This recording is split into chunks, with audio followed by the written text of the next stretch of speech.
Бразилиянын экономикасы эң терең кризистен кутулду. Мындан ары акыркы 4 жыл аралыгында болуп көрбөгөндөй экономикалык өсүү күтүлүүдө. Бул тууралуу бийлик өкүлдөрү кабарлашты. Мындай өзгөрүш коррупциялык иштерде айыпталып жаткан өлкө башчы Мишель Темер үчүн да өтө жакшы жаңылык болду.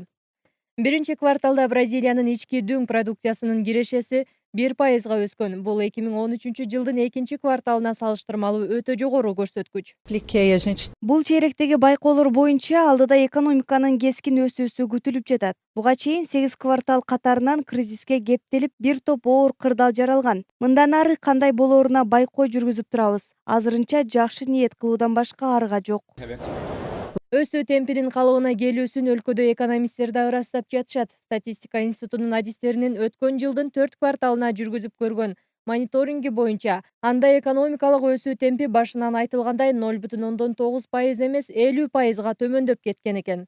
Адистердин айтымында бул жылы экономикалык каатчылыктын жөнгө салынышы өлкө башчы Мишель Темердин да пайдасына ойноору баса белгиленүүдө.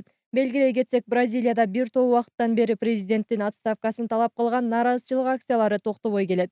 Толкуган эл өлкө башчыны кризисти жөнгө сала албай, бир канча коррупциялык иштерге аралашкан деп айыпташууда.